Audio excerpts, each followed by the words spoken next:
Good evening, good morning, Om Shanti. सभी का प्रयोगशाला में बहुत बहुत स्वागत है।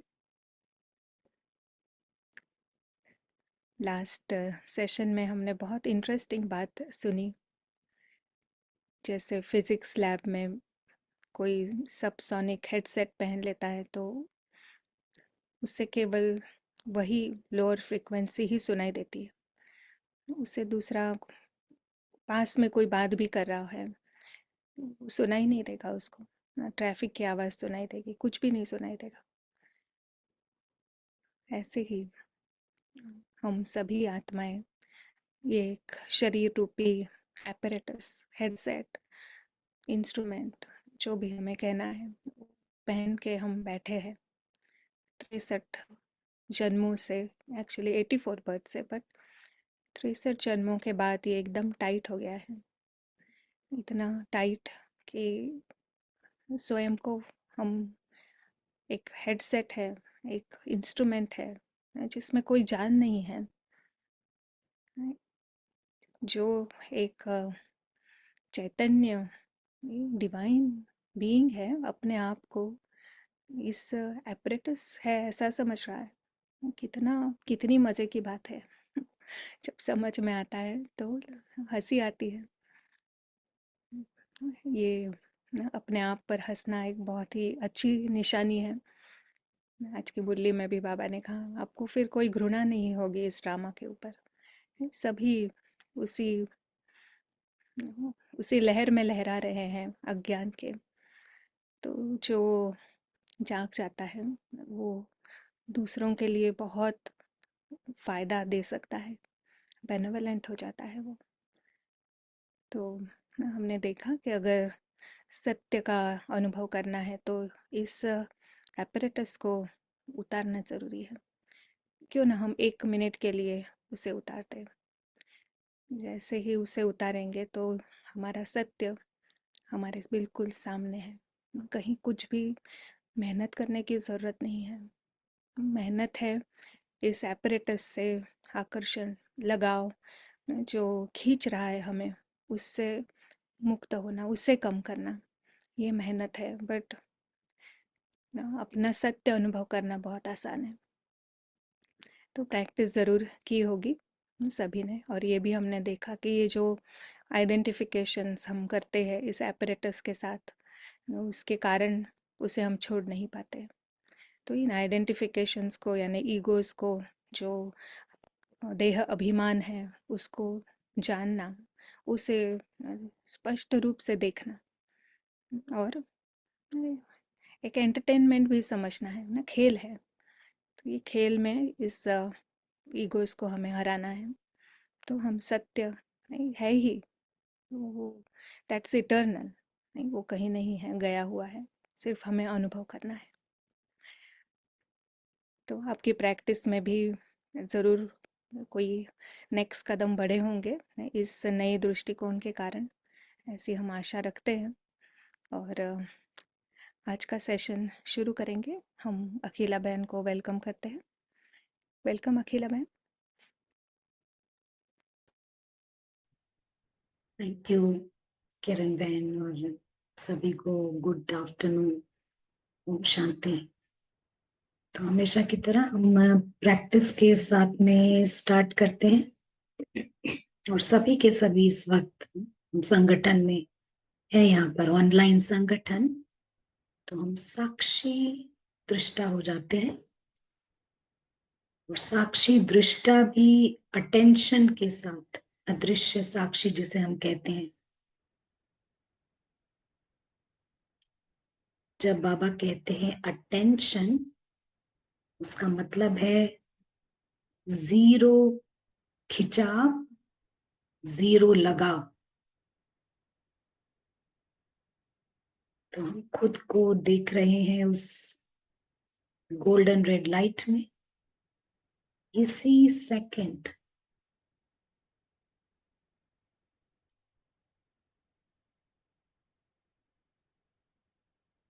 इनविजिबल ऑब्जर्वर, यानी हम दूर से ड्रामा को देख रहे हैं। बड़ा ही विशाल ड्रामा है।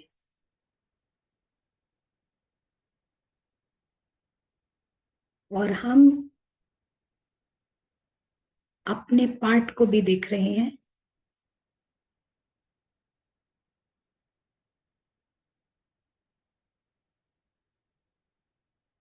अदृश्य साक्षी खुद के शरीर को भी ऑब्जर्व करता है, जैसे कोई कार्टून शो देख रहा हो।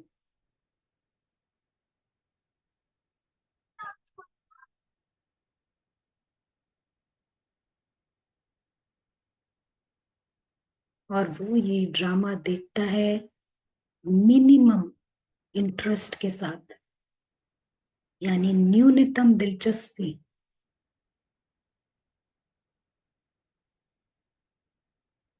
किसी दिन हाई ड्रामा है, किसी दिन लो ड्रामा है, कभी सीरियस हो जाता है, कभी कॉमेडी, तो कभी पार्टी।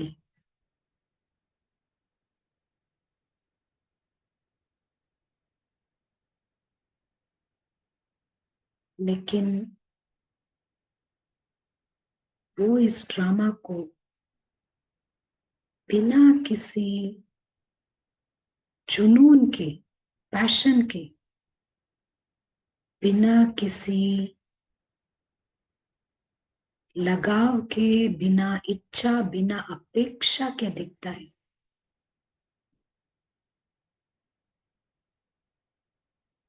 वो जानता है ये ड्रामा फाइनल सीन्स के फाइनल एपिसोड्स में है, और किसी भी क्षण ये फिनिश हो सकता है।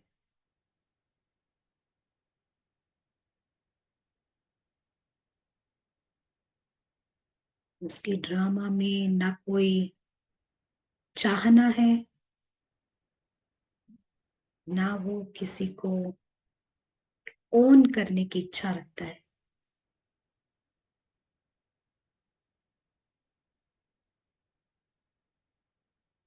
वो अपने आप को एक दूसरी दुनिया का समझता है।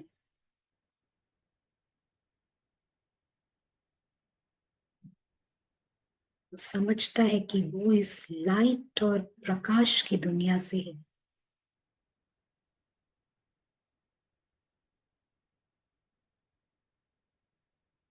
उसका घर परफेक्ट है, उसकी फैमिली में सब सेफ है, अविनाशी है।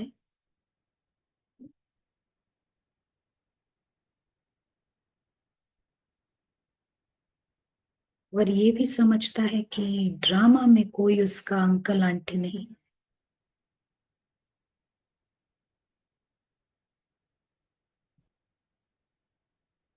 बिना किसी झुकाव के, खिंचाव के,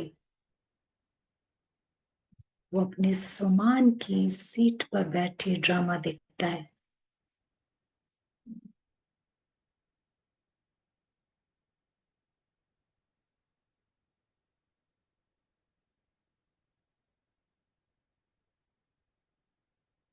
और उस स्थिति से ये ड्रामा मनोरंजन अनुभव होगा।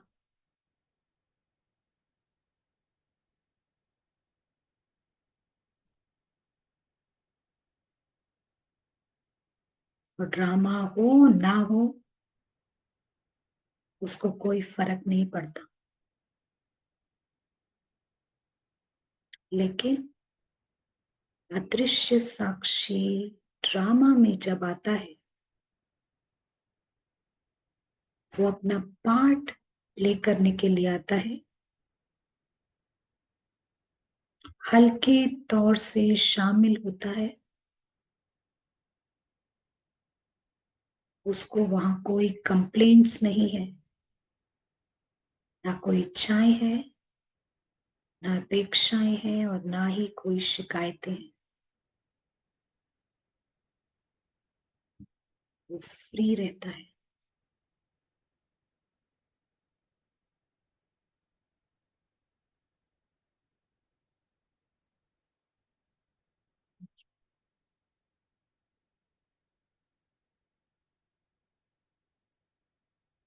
तो आज का ये सेशन आगे बढ़ाते हैं। तो हमने पिछले हफ्ते समझा कि हमारा सब कुछ विचित्र है। हम्म, ये जो देह अभिमान है ना, वही चित्र से हिरा हुआ है, उसी को पैशन है इन चित्रों का। और ये भी हो सकता है कि हम भी कहीं ना कहीं यहाँ पर झुक जाएं और खिंच जाएं, पुल हो इस स्थूल दुनिया से, और फिर अधीनता आ सकती है। तो ये हमारे को थोड़ा चेक करना होता है। और इसीलिए हम जो है अपना अलौकिक घर, उसको हम बड़ा देखते हैं। एक मिनट, आपके साथ हम शेयर करेंगे स्लाइड।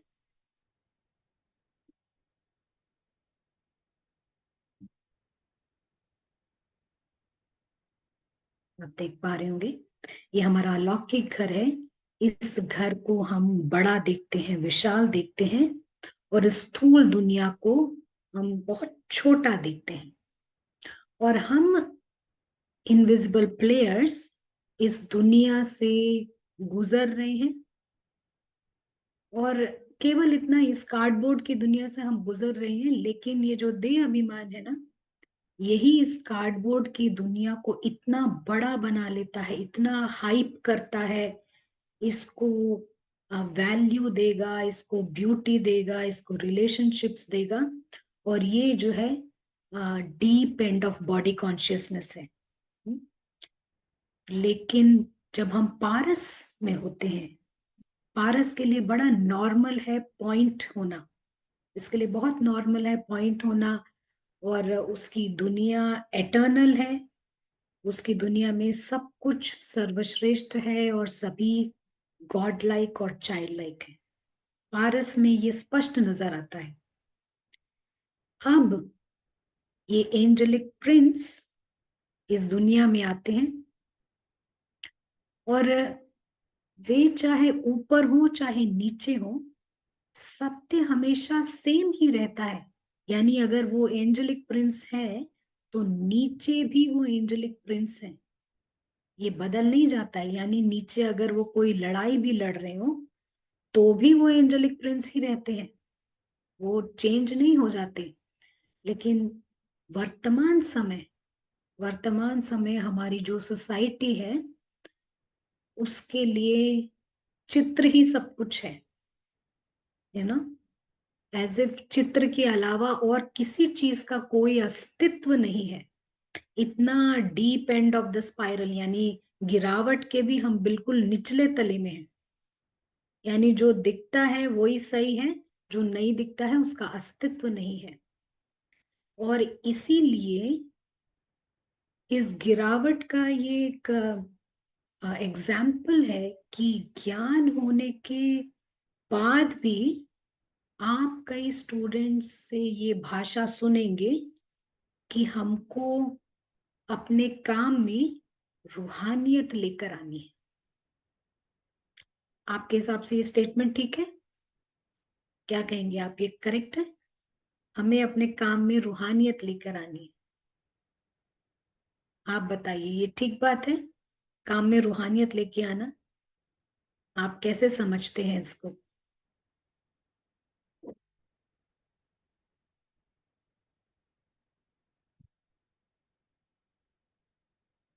आप कई बार सुनते होंगे ना, हमें हमें अपने इस काम में रूहानियत लेके आनी है।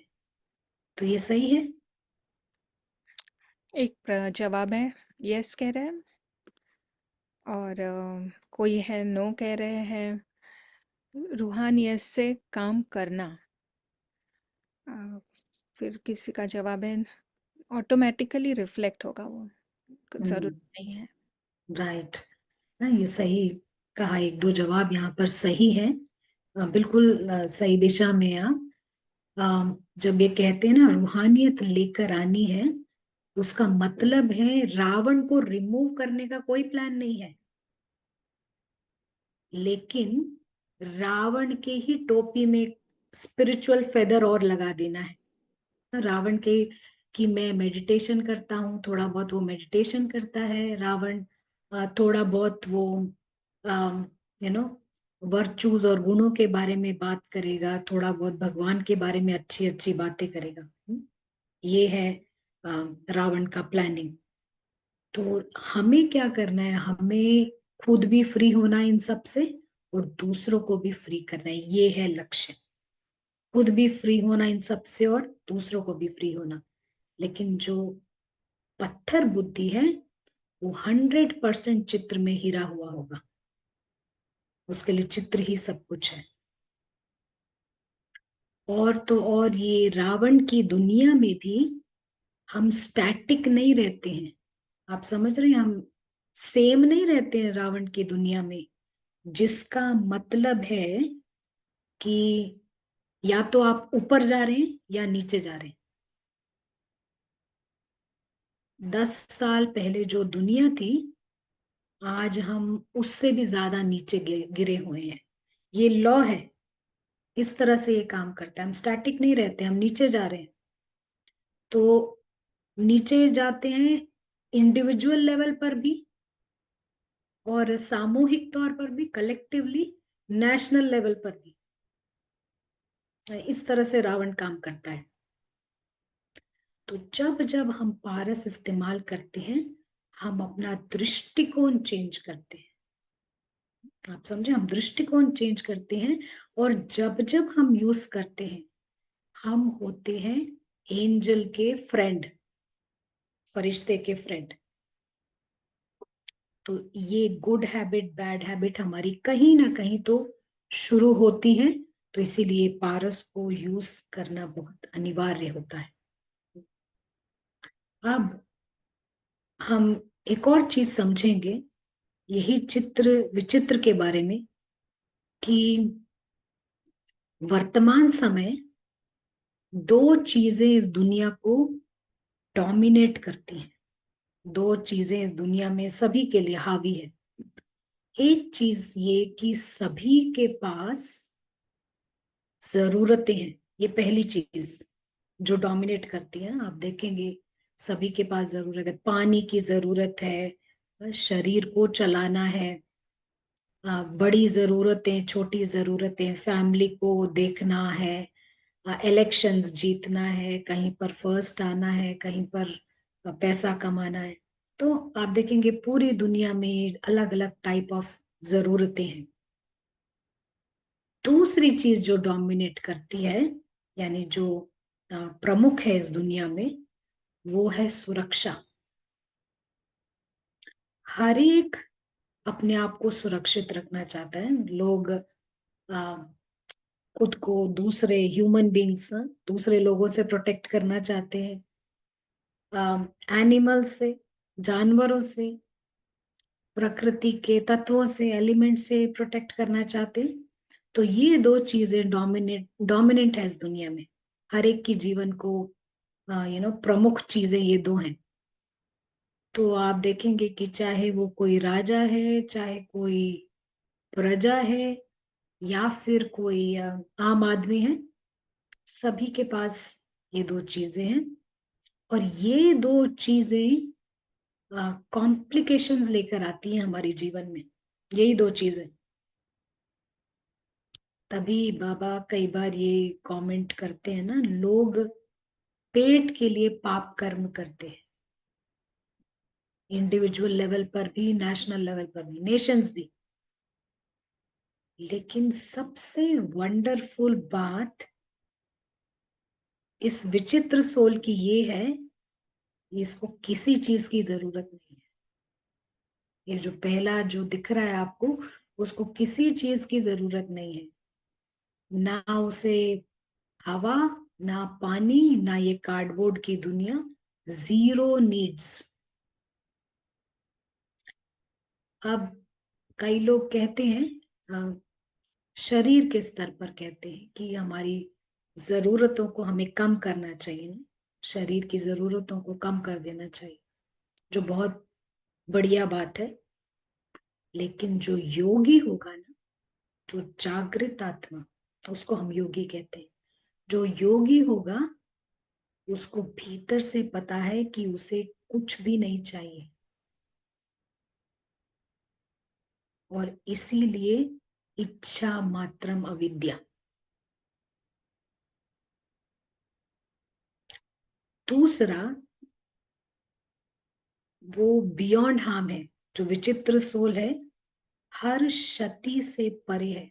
आप इसको महसूस करके देखिए, जब ये बात कही जा रही है, हर क्षति से परे है। अ, बंदूक उसको हार्म नहीं कर सकती। बंदूक नहीं हार्म कर सकती। बुलेट्स उसको मिस कर जाती हैं। बुलेट्स यानी गोलियां उसको मिस कर जाती हैं बंदूक की, क्योंकि वो इतना टाइनी पॉइंट है।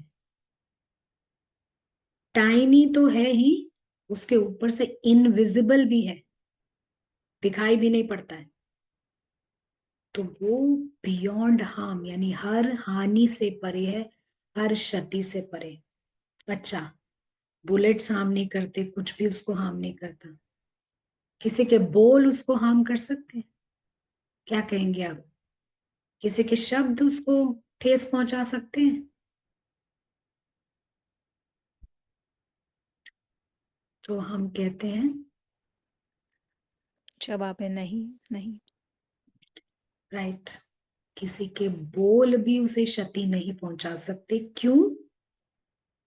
क्योंकि वो ईगोलेस है, निरहंकारी है, और बॉडीलेस है।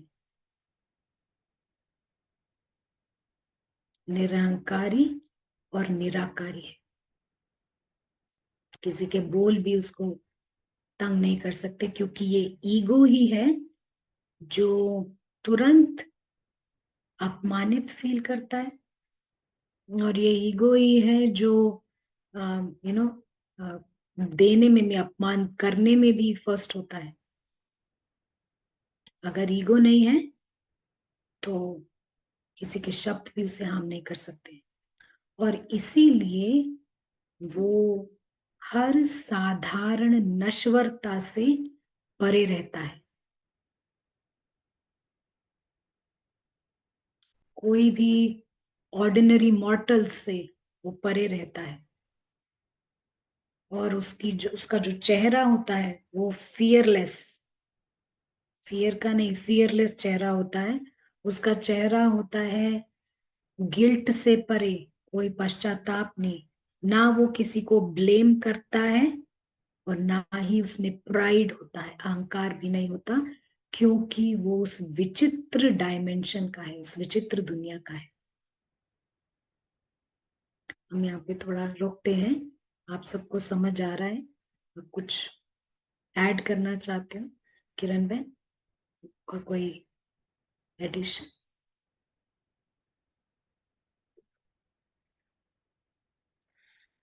बहुत ही क्लैरिटी से समझाई आपने ये बात, जो बार बार हम कहते हैं कि माया हमको हरा देती है, पर अगर सत्य पकड़ में आ गया हमारे, तो माया रियली कुछ भी नहीं है, सिर्फ प्रैक्टिस की बात है। सोल जो एक बिंदु स्वरूप है, तो दिखाई भी नहीं देता है, तो कौन उसको मार सकता है? ये सोचने की बात है, बुद्धि से समझने की बात है। डर का हमें संस्कार हो गया है, इसलिए हम डरते रहते हैं, पर संस्कार अगर निकल जाएगा तो आत्मा तो है ही निडर, नहीं, फियरलेस, उसे कोई भय नहीं है। सॉरी। और ज़रूरतों के बाद भी कुछ नहीं चाहिए उसे, ना हवा चाहिए, ना पानी चाहिए, ना खाना चाहिए। शरीर को चाहिए, पर अगर हम उसके भी परे चले गए तो शायद वो भी नीड, अंत समय का हमारा सीन भी शायद ऐसा ही कुछ हो सकता है कि हम अगर अशरीरी है तो उस ज़रूरत की भी आत्मा को महसूसता नहीं होगी। ऐसा होगा, क्योंकि अंत में शायद सब कुछ ही खत्म होने वाला है, तो आत्मा आत्मा को भरपूरता का अनुभव करके आत्मा यहाँ से जाएगी। तो उस भरपूरता के अनुभव में उसको कोई भी नीड है ऐसा कोई महसूस नहीं होगी, जैसे सब कुछ उसके पास है। तो बहुत बहुत अच्छा बताया। और यहाँ पे मैसेजेस है कि बहुत क्लियर है, और प्रैक्टिस बढ़ानी है, समझ में आ रहा है। या जी, थैंक यू किरण बेन। ना बाबा ये कई बार कहते हैं करेक्ट कीजिए यथार्थ रीति से। आप जो करेक्शन मेथड है आपका वो यथार्थ रीति से होना चाहिए। और वरना हम ऐसे ना गॉड गॉड करके 8 घंटा योगा कर सकते हैं भगवान भगवान करके। लेकिन जब आप ये ईगो बेस्ड एफर्ट करते हैं ना, इतना मेहनत करके हमारा यू नो इतना रिजल्ट नहीं आता। लेकिन आप सोल बेस्ड एफर्ट यथार्थ रीति करेंगे, उसके मैजिकल रिजल्ट्स होते हैं। तो जैसे अभी किरण बहन कह रही थी ना कि कुछ मिले नहीं मिले, बाबा कहते हैं 2 वक्त की रोटी जरूर देंगे, अंत समय की बात करते हैं। लेकिन आपको मिले ना मिले, जो कॉन्शियस सोल है, जो जागृत है, उसको पता है कि उसको रोटी की भी जरूरत नहीं है। उसको पता है उसको किसी की चीज की जरूरत नहीं है सर्वाइवल के लिए। तो ये हमारा एटीट्यूड रहना चाहिए। बाबा तो कहते हैं लेकिन हमें भी अपना प्रैक्टिस फर्म करना है। कई बार बाबा भगवत गीता का रेफरेंस देते हैं, उसमें अर्जुन का रेफरेंस देते हैं बाबा। और क्या कहता है उसके लास्ट चैप्टर में, अर्जुन कहता है कि मैं जाग गया हूं, मैं जाग गया हूं, मुझे ये कहानी का काल्पनिक नेचर समझ आ गया है। कहानी का काल्पनिक नेचर मुझे समझ आ गया है। ये कहानी है, मैं भ्रमित नहीं हूं। और इस स्टोरी में मेरा कोई रिश्तेदार अंकल आंटी नहीं है, वो ये कहता है। तो क्या कहता है कि मैं जागृत हो गया हूं। कौन जागृत हो गया है? ये वो विचित्र सोल जागृत हो जाता है। अर्जुन वो कैरेक्टर नहीं, वो विचित्र सोल जागृत हो जाता है। और वो कहता है ये स्टोरी है और ये फिर से रिपीट होने वाली है। तो इसीलिए हमें कॉन्शियसली ये एक्यूरेट प्रैक्टिस करना है और बार बार इस पर आना है। जितना हम कॉन्शियस रहेंगे, ये हमारा रियल प्रैक्टिस है। और बार बार इसमें आना है। और ये होमवर्क है, हम सभी के लिए ये होमवर्क है। राइट। अब एक साइकोलॉजिस्ट है, और ये साइकोलॉजिस्ट क्या कहते हैं ना कि दिमाग का जो डॉक्टर होते हैं, कहता है कि अपने अपने एक्सपीरियंस से ये बात करते हैं। और कहते हैं कि लोग सीखना नहीं चाहते हैं, लोग बदलना ही नहीं चाहते। इतना पेन होता है उनको, इतना दुख है, दर्द है, लेकिन वो खुद को बदलना नहीं चाहते हैं। आप बताइए क्यों नहीं बदलना चाहते? कहते हैं कि लोग सालों साल आते रहते हैं, अपॉइंटमेंट पे अपॉइंटमेंट लेते हैं, आने को तैयार हैं, लेकिन खुद को बदलने को तैयार नहीं है। ऐसा क्यों होता है, आप बताइए। यहाँ पे तो सभी जो बैठे हैं वो सब बदलने वाले हैं, सो मे भी उनको पता नहीं होगा। बट आंसर्स है कि क्योंकि उसमें मेहनत लगती है, उससे वो अच्छा महसूस करने लगते हैं, उनको अच्छा लगने लगता है वो दर्द। नहीं, वो पेन कैसे अच्छा लगेगा बताइए। वो बार बार अपॉइंट, खर्चा भी देखो कितना है, हर बार आप अपॉइंटमेंट लेते हो। हाँ, पेन तो किसी को नहीं पसंद ना, वो पेन से छुट्टी करने के लिए, लेकिन वो खुद को बदलना नहीं चाहते। ये कोई उनको जो दिलासा मिलता है ना, लोग कहते हैं कि अरे अच्छा। आप आपको तो अब सही में बहुत प्रॉब्लम है ना, ये शायद उनको आराम दिलाता है।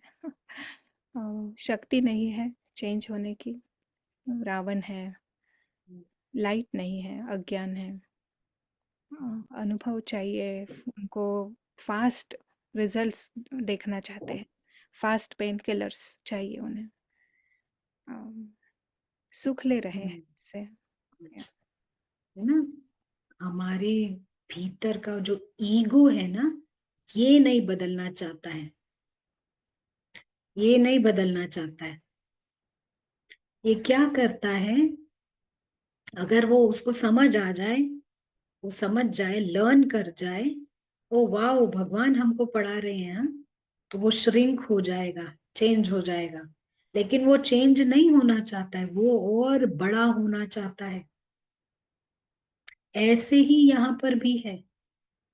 बाबा हमारे को इतना बड़ा प्राइज दे रहा है, भगवान के साथ की जीवन, ऐसा एक मन जिसकी कोई जरूरत ही नहीं है, इमोर्टैलिटी, अमरता, और ऐसा एक लाइफ जो लवली है और लकी लाइफ जहां पूरा परिवार ऐसा है। और तो और जितना आप उस अलौकिक दुनिया को अनुभव करते हो, उतना आप दूसरों को भी उस बेगर माइंडसेट से, मांगने की माइंडसेट से बाहर निकालते हो। लेकिन ईगो क्या करता है ना, ईगो आकर उस मान सरोवर में थोड़ी सी डुबकी लगा के चला जाता है। ये है एक्ट ऑफ ईगो। देह अभिमान का ये पुरुषार्थ है, देह अभिमान का ये कर्म है कि वो केवल एक डुबकी लगा के कहाँ चला जाता है, वापस बॉडी कॉन्शियसनेस, देह अभिमान में। ठीक है, एटलीस्ट डुबकी लगाता है, ये भी बहुत अच्छी बात है, हम मना नहीं करते हैं। लेकिन कहीं ना कहीं हमारे को ये अंडरस्टैंड करना होगा कि हमारे को ये पोजीशन लेना होगा ईगो के अगेंस्ट में, या फिर एटलीस्ट अपने पुरुषार्थ में ऐसा प्रोग्राम सेट करना हो कि हम ईगो को रास्ता ना दे आने का। ये होगा हमारा होमवर्क,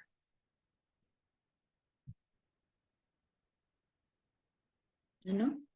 नहीं तो क्या होता है, थोड़ा बहुत हमने एक्सपीरियंस कर लिया, हम उसी में खुश हो जाते हैं, उसी में खुश होके हम अपना बॉडी कॉन्शियसनेस में वापस। लेकिन अटेंशन रखना, ये भी एक बहुत बड़ी बात है ना। एक बार में चाहे ना निकले, बार बार आएगा, लेकिन आप अपना प्रोग्राम ऐसा सेट करो कि उसको आने नहीं देना। इतना एटलीस्ट माइंड में दृढ़ता रखें और अपने प्रोग्राम में दृढ़ता रखें। तो एक सेकंड, हम फिर से एक शेयर करते हैं। तो क्या होता है कि अभी आपने देखा,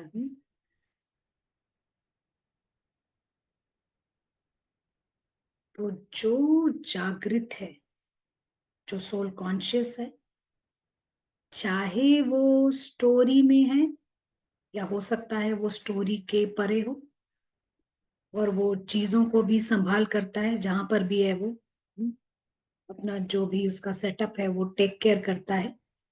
और वो जरूर शरीर में ही है, लेकिन अगर वो जागृत है तो वो नष्टो मोहा स्मृति स्वरूप है।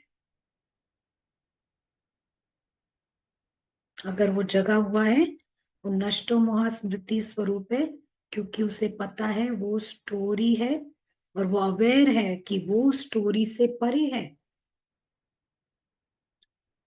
बॉडीलेस होने का, वो बॉडीलेस है, अशरीरी। बॉडीलेस होने का मतलब ये नहीं है कि वो शरीर से अलग रहे, लेकिन उसको पता है कि वो एक इनविजिबल ऑब्जर्वर है, प्रेक्षक है, वो अदृश्य अवतार है, और वो उस पूरे रोल से परे है। वो पूरा रोल वो नहीं है, उसको ये पता होता है। तो जब हम कहते हैं नष्टो मोह स्मृति स्वरूप, शरीर के भीतर ही लेकिन बॉडीलेस, विचित्र, क्योंकि वो सोल उस विचित्र डायमेंशन का है, वो यहाँ का नहीं है। लेकिन होता ये है कि जब हम लाइन क्रॉस कर जाते हैं ना, तो 100% दुख जो है हमारे को इस बॉक्स से मिलते हैं। 100% दुख हमें इस बॉक्स से मिलते हैं, 100% विकार यहां से आते हैं, और जितनी भी निराशा, हताशा, सब कुछ इसी बॉक्स से आती है। और ये जो है ना बॉक्स, ये रावण जो है हमारे जीवन का क्वालिटी को लो कर देता है, जीवन की गुणवत्ता, हमारी क्वालिटी ऑफ लाइफ बहुत लो कर देता है, क्योंकि वो दुखों का और बंधनों का स्वरूप है।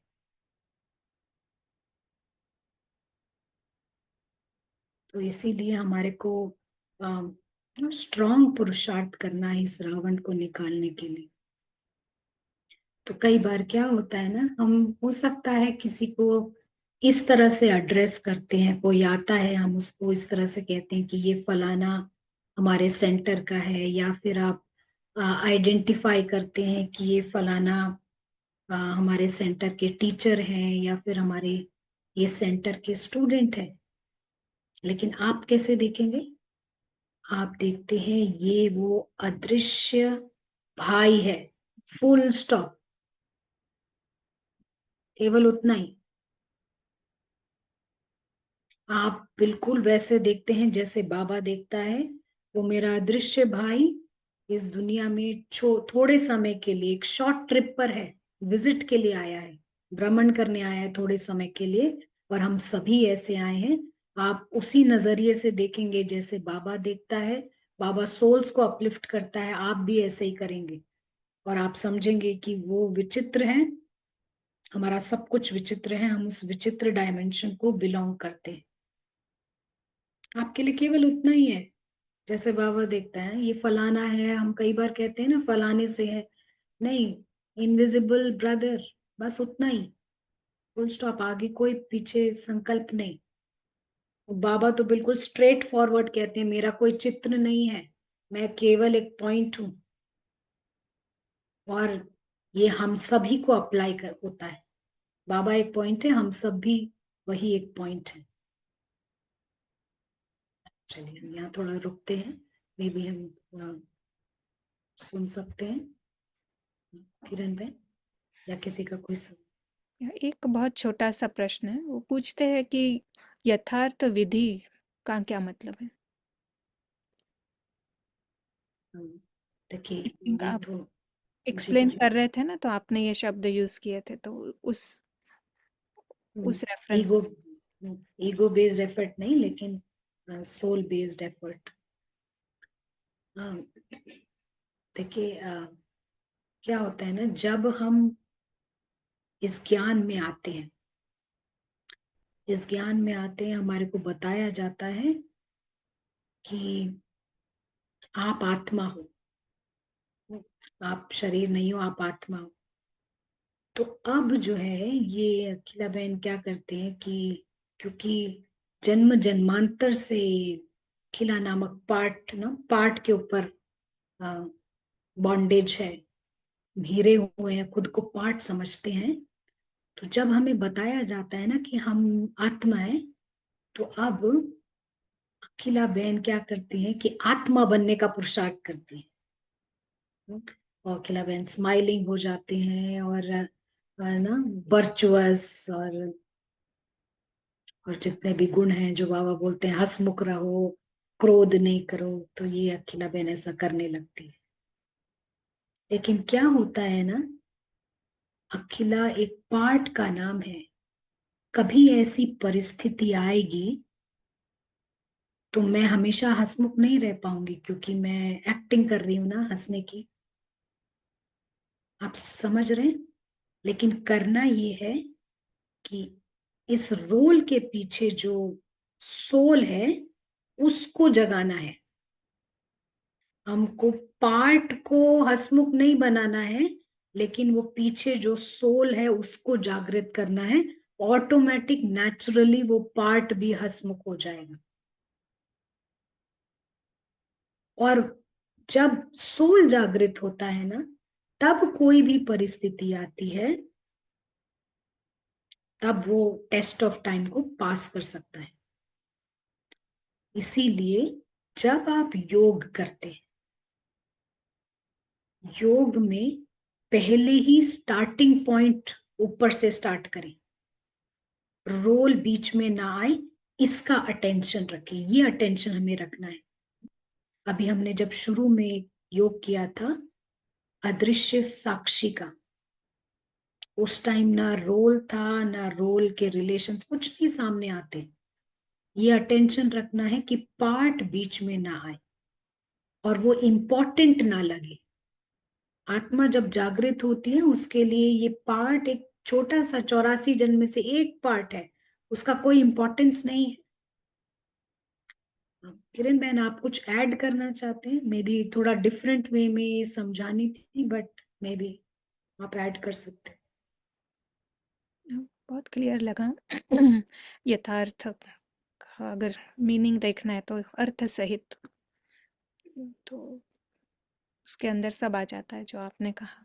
या जो ज्ञान मिला है, जो समझा है हमने, उसके बेस के ऊपर ही प्रैक्टिस करनी है। नहीं, आज की मुरली में भी बाबा ने आई थिंक 7 या 8 बार कहा, सुबह सुबह उठकर विचार सागर मंथन करो, विचार सागर मंथन करो। नहीं तो बाबा यही कहना चाहता है कि पहले समझो ये ज्ञान क्या है।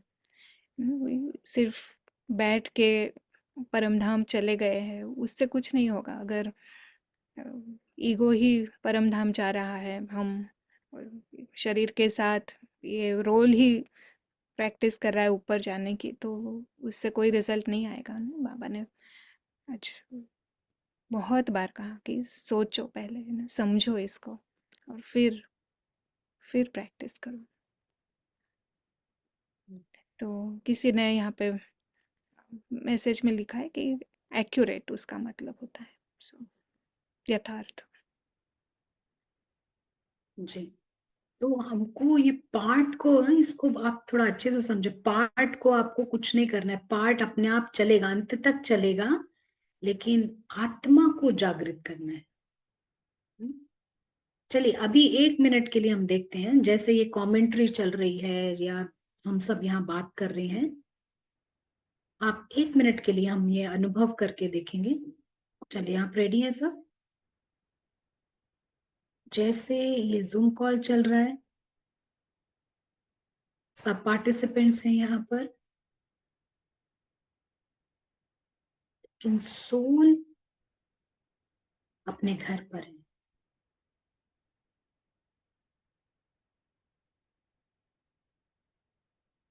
ड्रामा स्क्रिप्ट अनुसार अनुसार चलता है,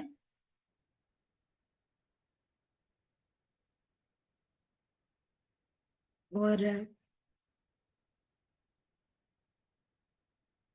आत्मा को इस वक्त कोई इंटरेस्ट नहीं है नीचे के जूम कॉल में।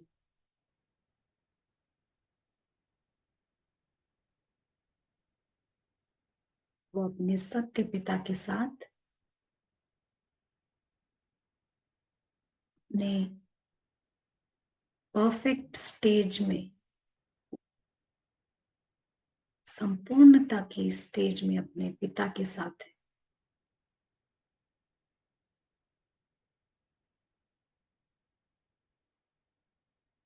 पार्ट अलग है, आत्मा अलग चीज है।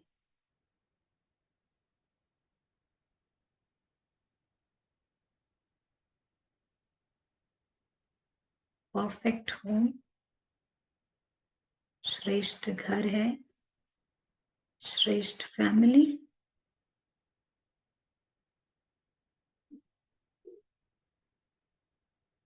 श्रेष्ठ सेल्फ।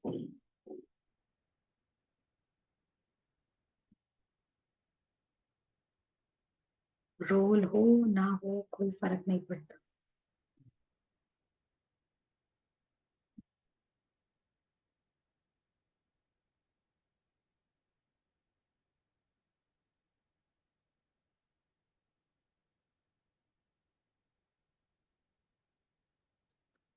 तो पता पड़ा, डिफरेंट चीज है। तो एक प्रश्न है, ये पूछ रहे हैं कि मंथन कैसे किया जाए मंथन का, क्या एक्सप्लेन करें मंथन क्या है। मंथन जो बाबा की मुरली के लिए कहा जाता है, उसी से, उसी संदर्भ से कह रहे हैं किरण भाई? शायद क्योंकि आई थिंक मैंने कहा था विचार से। मैंने आज कहा विचार सागर मंथन करें बहुत बार। अच्छा, राइट ना। तो बाबा, पहले आप पारस बुद्धि होकर वो मुरली को पढ़ें। जैसे आप अंडरस्टैंड करते हैं, जितना आप सोल कॉन्शियस होके उसको पढ़ेंगे ना, आपको मुरली के शब्दों के पीछे जो राज है, जो उसके साथ बाबा कनेक्टेड चीजें बताते हैं, वो सब आपको समझ आने लगेगी। आ, ज्ञान बाबा देते हैं, ज्ञान के पीछे जो समझ है, जो विजडम है, वो आपको पूरी तरह समझ पड़ेगा, जितना पारस बुद्धि होकर, जितना सोल कॉन्शियस होकर आप इसको समझेंगे। ऑटोमेटिक ये स्टार्ट हो जाएगा चर्निंग। पर एक और विधि है जो कई बार हमने भी सुना है, और ये काफी काम करता है। वो ये कि आप मुरली से, मुरली को पढ़कर उसके 5 पॉइंट्स लिखें। ये ब्रदर प्रशांत ने भी एक बार बताया, आप 5 पॉइंट्स लिखें, उसको याद करने की कोशिश करें। आपको क्या अच्छा लगा उसके साथ, और क्या आप चीजें जोड़ सकते हैं, इस तरीके से आप ये कर सकते हैं ना। आप बिजी रहेंगे उसमें, और आपकी बुद्धि का ताला भी खुलेगा।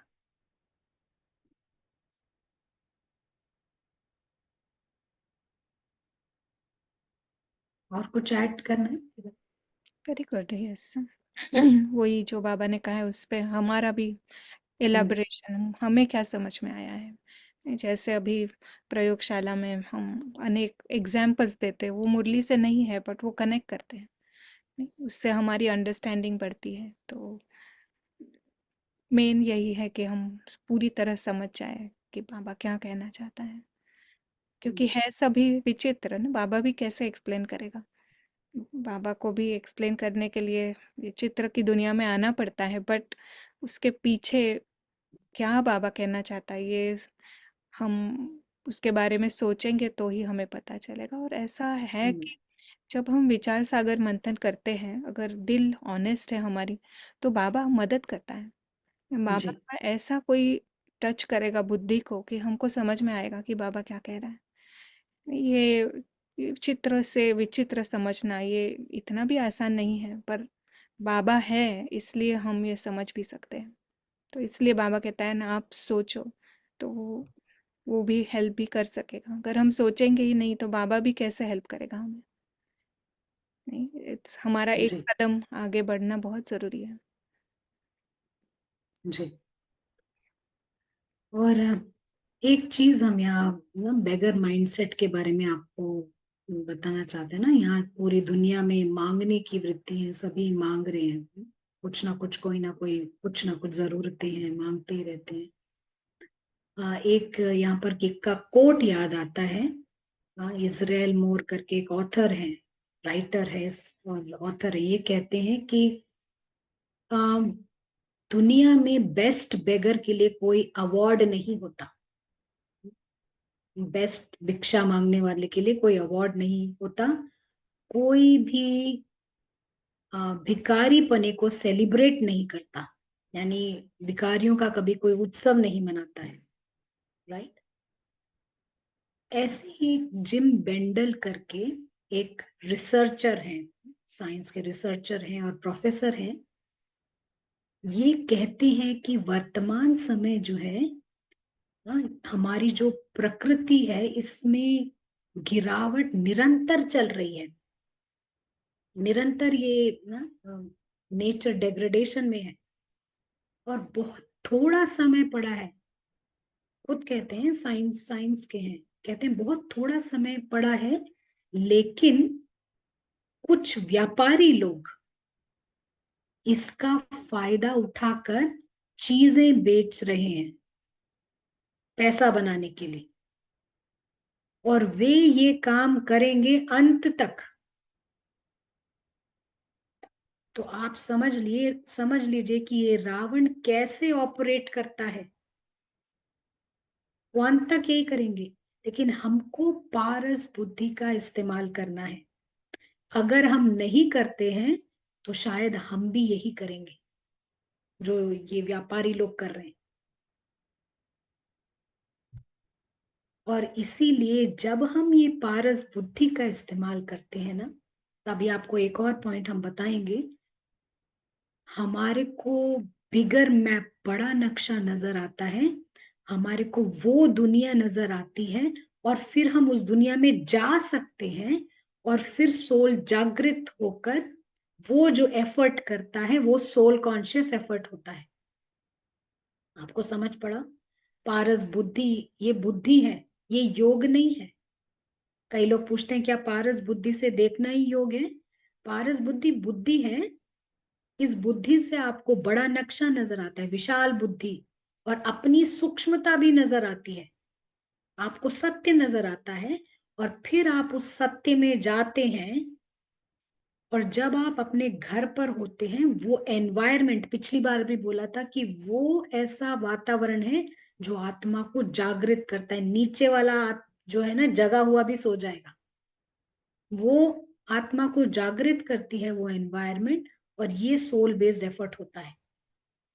और जितना पारस बुद्धि का हम इस्तेमाल करेंगे ना, उतना स्ट्रॉन्ग हमारा योग लगेगा। जो हम जितना हम सत्य को देखेंगे, ये ड्रामा, ये जूम कॉल भी ड्रामा में चल रहा है, लेकिन पार्टिसिपेट करने वाले सब अदृश्य सोल्स हैं। जितना हम इसको देखते हैं उतना हमारा स्ट्रॉन्ग योग लगेगा। और जितना ये पारस स्ट्रॉन्ग होता जाएगा ना, उतना आपको ये स्टोरी सच में स्टोरी लगने लगेगी। बड़ा ऑब्वियस हो जाएगा ये स्टोरी, और फिर आपको कहीं ना कहीं ऐसा भी लगने लगेगा कि यहाँ पर बेतुका है किसी से अटैचमेंट लगाना, किसी वस्तु वैभव कहानी के अंदर अटैचमेंट लगा रहे हैं। ये स्पष्ट हो जाएगा, पारस बुद्धि से ये स्पष्ट होता है। ठीक है ना? अब आपको समझ आया होगा।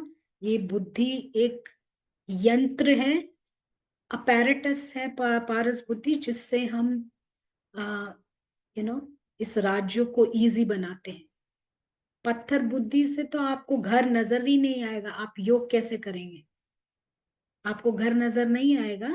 लेकिन हाँ, क्योंकि आपको योग करना है, आप सोचेंगे लाल लाल लाइट हो गई है, हम वहां जाते हैं, थोड़ा योग करते हैं, वापस आ जाते हैं, वो घर गायब। आपको समझ पड़ा ये डिफरेंस? आप पूछ सकते हैं अगर आपको नहीं पड़ा तो। ये इंटेलेक्ट यूज करना है हमको। इंटेलेक्ट से घर नजर आएगा, ये भी पता पड़ेगा कि हम भी सूक्ष्म हैं। विशाल बुद्धि, सूक्ष्म बुद्धि, दोनों इसमें आ जाता है। और जब आपको नजर पड़ेगा तो जाने वाला ऊपर वो सूक्ष्म सोल है, विचित्र सोल है, और वो घर नजर पड़ेगा। नहीं तो ये अखिला ऊपर जाएगी योग करने के लिए, वो ईगो बेस्ड एफर्ट है। आप कुछ कहना चाहते हैं, आप बोल सकते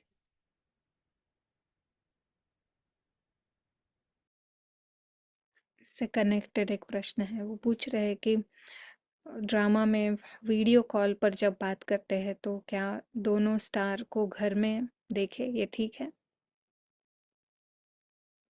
हम वीडियो कॉल पर बात करते हैं, अगर आपने प्रैक्टिस की है तो आपको वहां पर भी दूसरी साइड भी स्टार नजर आएगा, और आप भी स्टार ही हैं वो नजर आएगा। आप जरूर कर सकते हैं। ये इजी हो जाएगा पारस बुद्धि से। नहीं हम करते हैं तो जैसा ना, जैसा अभी अपने कहा कि वो व्यापारी जो कर रहे हैं, अंत तक पैसा बना रहे हैं, और विनाश होता है। लेकिन विनाश के समय भी अंत तक भी ऐसे लोग होंगे जो कहेंगे नहीं, कुछ नहीं होने वाला, आप सेफ हो। है ना? यानी कि कहने का मतलब है देह अभिमान सेफ रहेगा, कुछ नहीं होगा, अंत तक भी ऐसे होने वाले। कई बार बाबा की मुरली में जो शब्द आते हैं उसका इम्प्लाइड मीनिंग भी ऐसा होता है। बाबा कहते हैं सोते हुए सब जाएंगे, कई लोग जैसे कल्प पहले गए थे। तो ये हमें ध्यान रखना है, रावण इस तरह से ऑपरेट करता है, और आप जागृत रहिए। यहाँ एक जस्ट एडिशनल थिंग कि वीडियो कॉल में जब बात कर रहे हैं तो चेक करना भी ज़रूरी है, क्या ईगो चाहता है कि चित्र देखे? नहीं, ये अपनी खुद की चेकिंग हो, उसके बाद आत्मा देखना है, वो उसके बाद आएगा, बट पहले हम अपने आप को सेफ रखें। ये पूछ रहे हैं कि अंतर्मुख होना, इसका क्या मतलब है?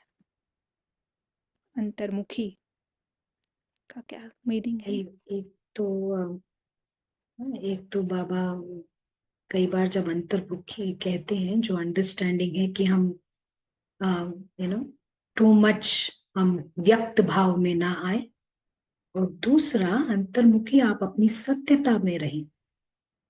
जितना आप बाहर के व्यक्त में नहीं आएंगे, उतना आपको जो आपका इनर लाइफ यानी जो सोल वर्ल्ड नजर आएगा, उतना आप अपने अ, खुद का प्रैक्टिस भी कर पाएंगे, पारस बुद्धि यूज कर पाएंगे।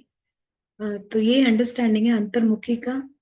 जब हम बात करते हैं तो अपने अ, बाहर के व्यक्त भावों से जितना हम डिस्टेंस रखेंगे, उतना हमारा इनर लाइफ हम देख पाएंगे, हम ट्रुथ से कनेक्ट कर पाएंगे। आपको कुछ ऐड करना है किरण भाई, ये अंतर्मुखी? बिल्कुल सही, अंतर आत्मा देख रही है, नहीं, आत्मा हम्म। सुन रही है। स- जी। किरण, बाहर किरण है और अंदर आत्मा है, सो आत्मा, आत्मा का दृष्टिकोण। या,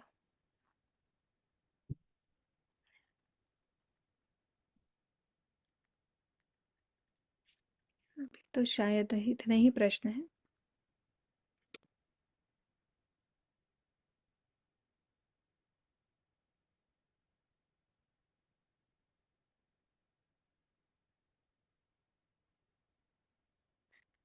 और कई कह रहे हैं कि अभी तक शायद ऐसा ही हो रहा है योग में, जैसे ईगो बेस्ड एफर्ट के बारे में कह रहे हैं वो।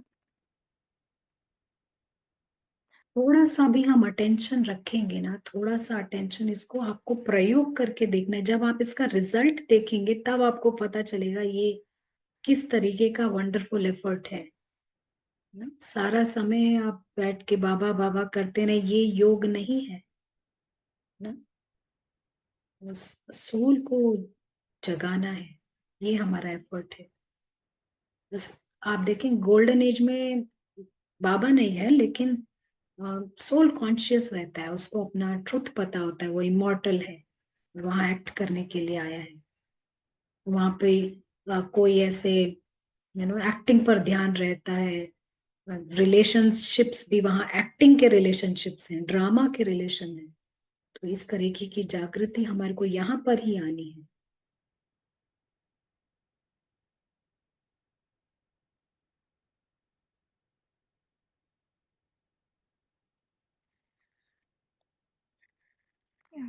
एक पता नहीं ये कमेंट है या प्रश्न है, बट पढ़ लेती हूँ मैं, कि बाबा से आत्मा समझकर रूह रिहान करना अंतर्मुखता है।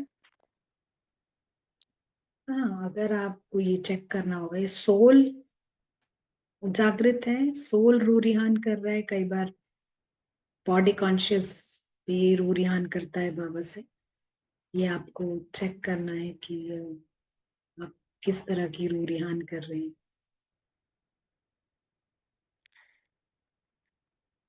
आई थिंक ड्रामा बेस्ड अगर बातें चल रही है तो शायद वो रूह रिहान नहीं है ना, हाँ। थोड़ी सी। हाँ। और हाँ, रूह रिहान ना, रूह नहीं रिहान कर रही है, उसमें रूह पार्ट मिसिंग है। तो ये सबको शायद भीतर से चेक करना होगा।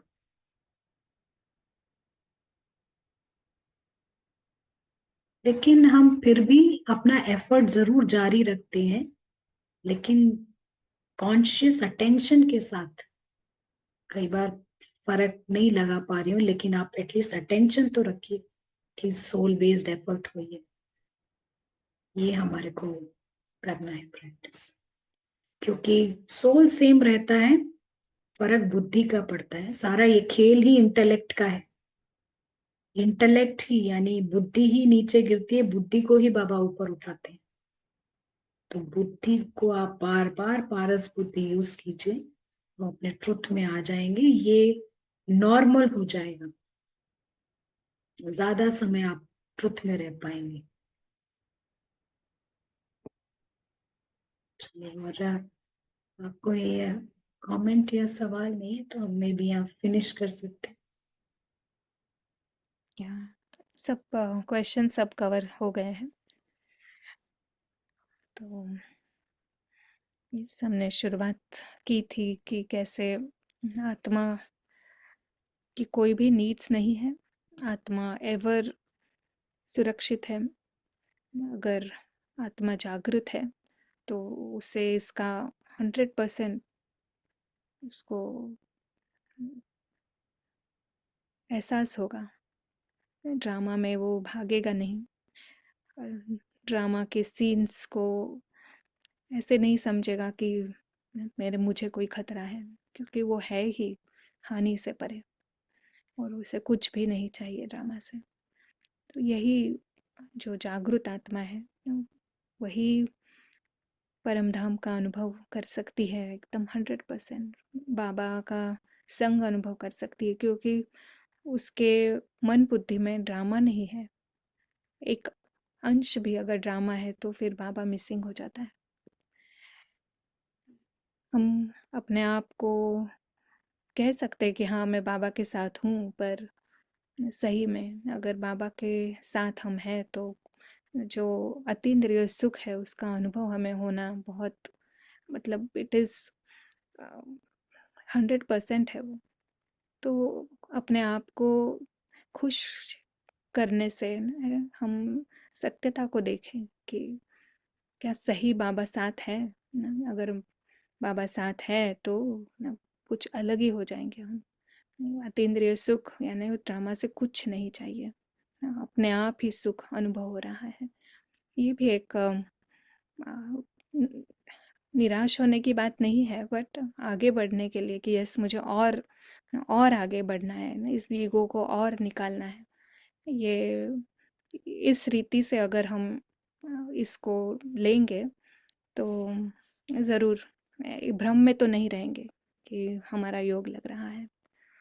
और जिस तरह से आत्मा को जागृत करने की बातें, अलग अलग विधियां हम देख रहे हैं, उसको हम प्रयोग कर सकते हैं, विचार सागर मंथन कर सकते हैं। बाबा हेल्प करता है। Honest heart is very much required. तो होमवर्क क्या रहेगा अखिला भाई? होमवर्क सेम ही रहेगा किरण बहन, सोल को कॉन्शियस रखना है, पारस बुद्धि आप यूज करें। हाँ, आप खुद ही देखेंगे इसका फर्क कितना होता है। पारस बुद्धि यूज कीजिए और अटेंशन से, अटेंशन से। और देखा जाता है कि ये जो अदृश्य साक्षी वाला प्रयोग हम करते हैं, जो मेडिटेशन, इसमें मैक्सिमम चांस होता है कि वो सोल ही जगा हुआ है। तो ये आप ट्राई करके देखिए। Wonderful. Okay, thank you very much Akhila बहन और सभी वेरी वेरी इंथुजियास्टिक बाबा के गॉडली स्टूडेंट्स। वापस हम मिलेंगे नेक्स्ट ट्यूसडे 4 बजे। Thank you. ओम शांति।